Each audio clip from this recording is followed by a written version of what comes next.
여러분, 밖에서 입으로 떡을 먹듯이 말씀을 그렇게 먹는 것은 아닙니다. 먼저 말씀을 먹기 위해서는 내가가 아니라 그리스도 안으로 들어가야 합니다. 그리고 그 말씀이 영이고 생명이라는 것을 받아들여야 합니다. 그럴 때 진리의 영이신 성령님께서 그 말씀을 우리 몸이 우리 심중에 심게 하는 것입니다. 그때 우리는 심겨진 대로 생각하고 느끼고 말하는 존재가 되는 것입니다. 그렇지만 음식을 먹는 것과 말씀을 먹는 것이 같은 점도 있습니다. 음식을 먹으면 어떻게 됩니까? 음식이 위로 들어가서 소화가 되고 흡수가 됩니다. 그러면 음식 자체는 사라지는 거죠. 사라지지만 그것이 분해가 되어서 에너지가 됨으로 인해서 혈관을 통해서 온 몸으로 전달되고 세포와 조직이 만들어지고 우리는 그 에너지로 지금 활동하고 살아가게 되는 것입니다. 마찬가지로 만약에 음식이 위에 그냥 소화, 흡수되지 않은 채로 그대로 남아 있다면 어떻게 될 것 같습니까? 많이 먹으면 먹을수록 위는 점점 부풀려지고 나중에는 터져버리게 되겠죠. 신체는 망가지고 죽을 수밖에 없는 것입니다. 말씀도 마찬가지입니다. 말씀이 우리 안에 들어오면 그 말씀 자체는 없어지더라도 말씀대로 이루어진 생각과 감정이 있어야 합니다. 말씀이 말하시는 것을 본다라는 것은 말씀이 말하는 대로 생각하고 느낀다는 것입니다. 바로 그 말씀대로 이루어진 생각과 감정이 우리의 심중에 심겨질 때 우리 안에는 새로운 경험과 지식이 있게 되는 것입니다. 그 결과로 우리 몸이 새로워질 뿐만 아니라 우리는 그것에 기초해서 하나님의 성품과 지혜와 능력이 내 일상 삶에서 나타나게 되는 것입니다. 요한복음 12장 24절에 보시면 내가 진실로 진실로 너희에게 이르노니 한 알의 밀이 땅에 떨어져 죽지 아니하면 한 알 그대로 있고 죽으면 많은 열매를 맺느니라 말씀하셨습니다.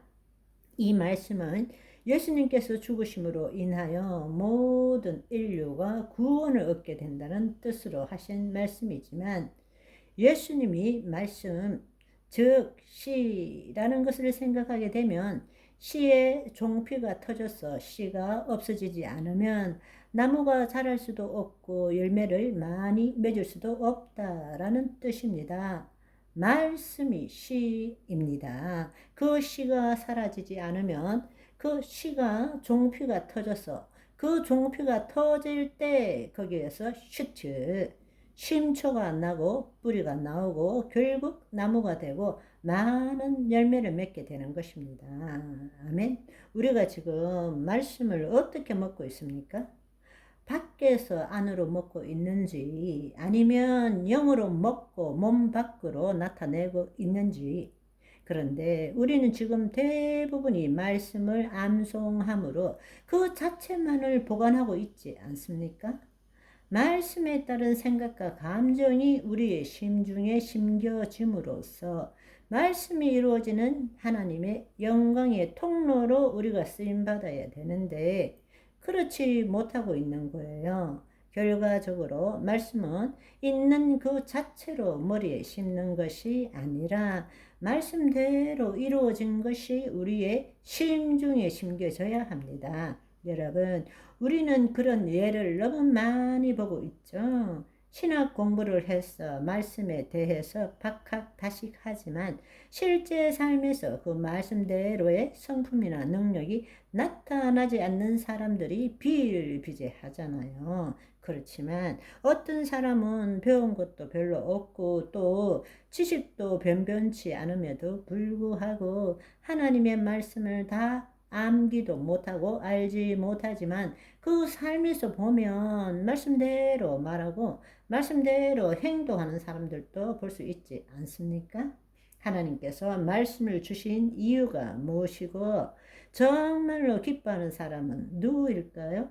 한번 생각해 보십시오. 아니, 가슴에 성령의 칼을 들이대고 나는 지금 말씀을 어떻게 보고 있는지, 우리는 오랫동안 말씀과 체험이라는 두 가지를 비교하면서 체험을 중요시하지 말고 말씀만을 공부하고 먹어야 된다. 이런 가르침을 받아왔습니다. 그런데 그 말씀의 참뜻은 말씀에 기초하지 않는 이상한 체험이 잘못된 것이라고 말하는 것이지, 말씀과 체험을 비교해서 체험은 필요 없고 말씀만이 중요하다라는 뜻으로 말한 것이 아니라는 것을 아시기를 소망합니다. 아멘. 하나님의 말씀이고 말씀이 살아있다면 그 말씀에 따른 체험이 내 삶 속에 나타나는 것이 정상입니다. 기독교는 체험의 종교인 것입니다. 아멘. 오늘은 여기까지. 바이바이.